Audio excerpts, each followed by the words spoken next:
julgamento de Jesus e suas irregularidades. Não foram os romanos, os líderes religiosos ou a multidão que decidiram que Jesus deveria morrer.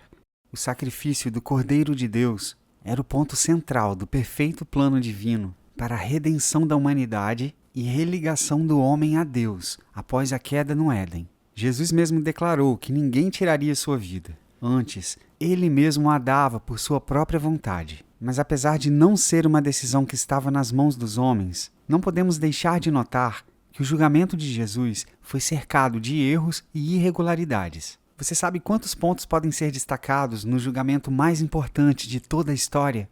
O julgamento de Jesus deve ter durado menos de 18 horas.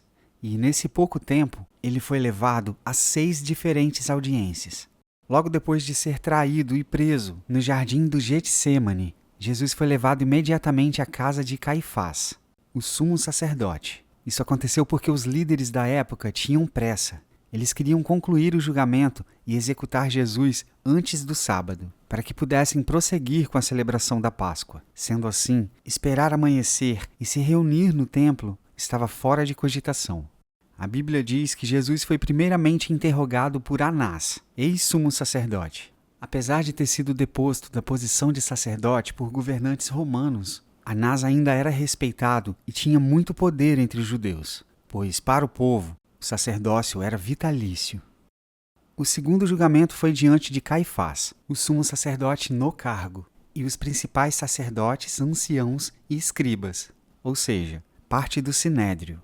Esse julgamento girou em torno de buscar falsas testemunhas contra Jesus, para que pudessem condená-lo à morte. Os judeus sabiam que não tinham razões verdadeiras para acusar Jesus, mas precisavam de evidências para levá-lo diante de todo o sinédrio.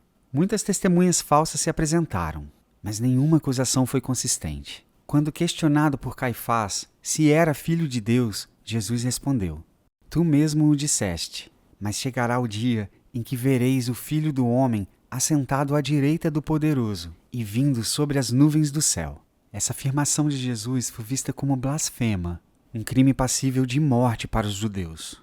Pronto, Caifás conseguiu o que queria e agora tinha uma acusação forte o bastante. Este julgamento terminou e, ao raiar do dia, o sinédrio todo se reuniu. O sinédrio era a instituição mais importante dos judeus. Os romanos cuidavam das questões políticas, mas o sinédrio tinha autoridade nas questões religiosas. Neste terceiro julgamento, que começou ao amanhecer, eles não estavam mais julgando o caso.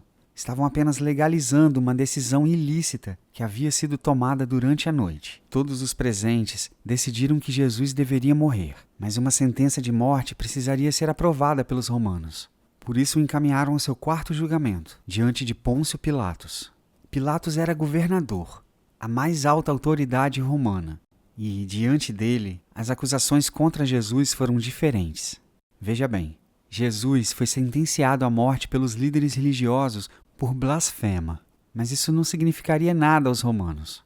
Por isso, acusaram Jesus de crimes contra Roma, como encorajar o povo a não pagar impostos, afirmar ser rei e causar tumulto. Todos esses crimes, de fato, poderiam levar Jesus à morte.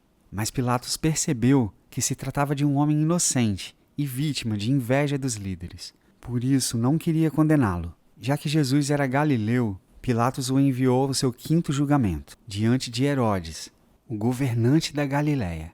Herodes já sabia da fama de Jesus e se alegrou em vê-lo, desejando que ele realizasse algum milagre. Jesus foi interrogado de muitas formas, mas permaneceu em silêncio. Por não atender o pedido de Herodes, Jesus foi enviado de volta a Pilatos, ainda sendo visto como um homem inocente.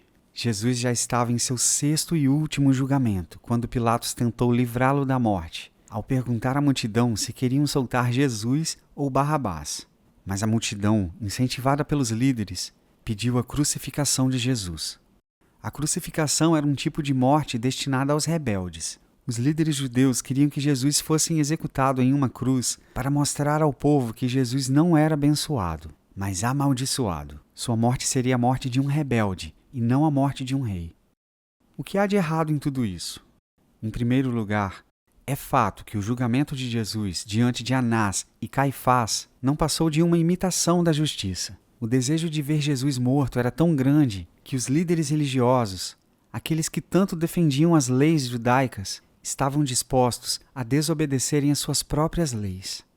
Em primeiro lugar, Jesus foi interrogado à noite e não foi abordado como inocente até que o contrário fosse provado. Os líderes, que eram sempre cuidadosos com as testemunhas para que a justiça fosse feita, estavam dispostos a ouvir testemunhas falsas.